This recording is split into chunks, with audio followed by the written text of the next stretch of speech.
there are lots of things coming down the line that are, I suppose, going to help us and perhaps hinder us when it comes to managing our money. There's a few of these I'm going to recommend for you today. You know, again, part of our requirement, part of what we have to do as a generation, as a people, is to start taking a little bit more control of our money. Most of our parents can go back to them.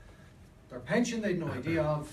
Their savings was normally with a life insurance company, it was just set aside, or whatever it might have been, their loans with the credit union, There was a huge degree of handing stuff of responsibility off to other people, and unfortunately we're just not in a position to be able to do that anymore. People get ripped off. People get ripped off when you hand money over to other people without checking it. And there's, I suppose, a view that, you know, a lot of people have a hesitancy about dealing with money. They're very nervous about it. It's actually very interesting. Like, I would have many instances where clients will come into me, and in analysing all their monies, what you'll find is the conversation that they want to have about £5 grand that they have in savings, and where's the best interest rate? Where should it be? What should it be doing? You know, should we go for this one that locks it in for a year but pays 2%, or this one that's accessible but only pays 1%? Massive conversation about this. And I'll say, now your pension that you've had, and you know, these people might have 6 figures, you know, they've been doing it for years and years and years, 100 grand, hundreds of thousands, whatever it might be. What's that doing? Don't know. What fund are you in? Most common fund, most common investment fund for Irish investors, default. Default. Whatever I'm told to go into, I go into, whether it's appropriate or not. And that's just the way people operate. So you've, on one hand, you've got someone who's analysing to the nth degree the difference between 1% and 2% on €5,000. And the other, they could be losing money hand over fist, paying incredible fees for money's worth way more. And that's the disconnect. But that's not necessarily their fault. That's the way the industry that we were in, that I'm in, created that. It created this idea of the expert and the novice. You wouldn't understand, so leave it to me. Nonsense. Investing is not a difficult concept. Saving is not a difficult concept. There are complexities in it, most of which were created by an industry, but at the end of the day, keep costs low, understand what you're doing, have a philosophy and stick to it. Like, you know, and there's many books, and again, I'll happily send on some referral stuff for you to really introduce you to the idea of investing and what it should be done. I talked about the idea of a standing order and sending money aside, putting money somewhere where you can't get access to it. I would very much believe that what you should do is you should put it into an investment account, not into a deposit account, okay? And the reason for that is I think people need to get used to investing, as I've just said. These are, in an Irish context, some of the more common investment, stockbroking, whatever types of accounts you can think of. The advantage of them is mostly you certainly don't have a card associated with them. You have to make a decision about what you're going to do with the money once it goes in there, and therefore you engage with it a little bit more. And it's something that sort of you get, you know, some reward out of. You get some interest in it. So these are all just various different companies. I have no preference over one over the other. DEGIRO are making a big play at the moment. There's a lot of media stuff about them. They're very cheap, so that's what they trade on. They're very cheap. They're almost free, you would have to say. So when you're saving money, that's the place to save it.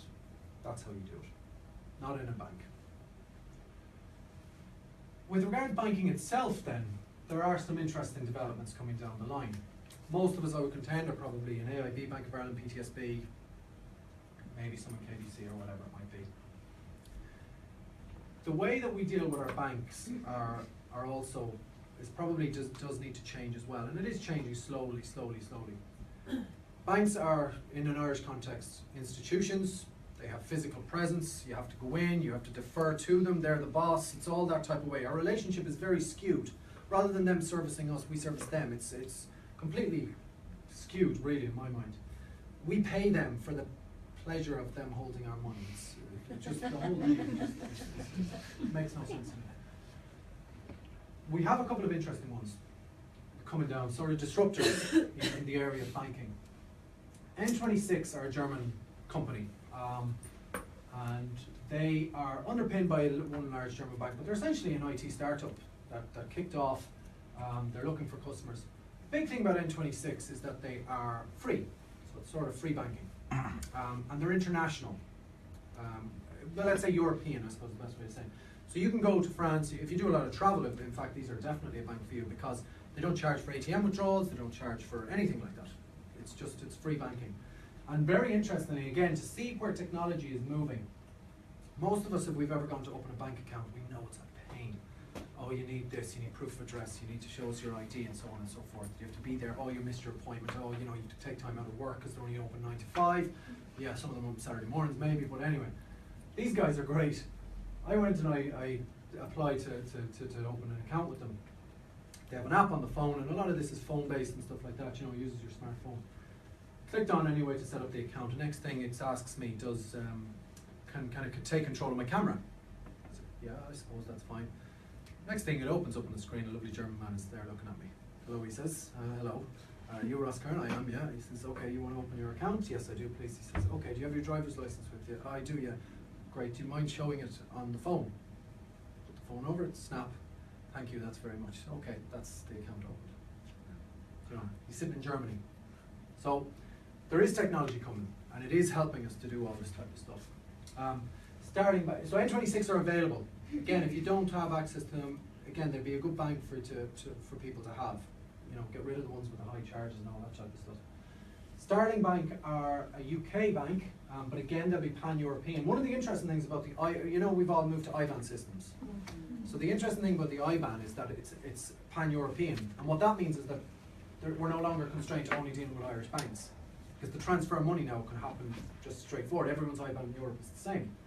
So Starling Bank again are UK based, and their one is going to be very interesting. They're essentially it's a smartphone app, and it helps you manage your money. So they have algorithms that they use to facilitate you managing your money on a more appropriate basis. So they'll know if, let's say you normally get paid last Friday of the month, you normally go out that night, and let's say you don't get paid that Friday, so the money doesn't arrive in your account. The algorithm will know that, and it'll automatically assign you an overdraft for the period of time until you get paid. So it's this type of, again, that's not ideal. Don't spend money you don't have. You know, but even for savings, for all those types of things, this is what they're using. So Starling Bank, again, it's only in beta at the moment.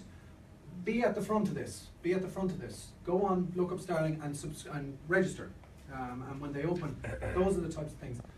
Get away from back of our PTSB. They're not worth looking in your own interest. Now, people have said to me after these meetings in some instances, are the PTSB people who are your background? Where? Sorry, mate. I was PTSB, don't worry about it. I was PTSB. He's not PTSB. Oh no, you're AIB, yeah, that's okay. Sorry, apologies. We still need you for more and stuff like that. You do.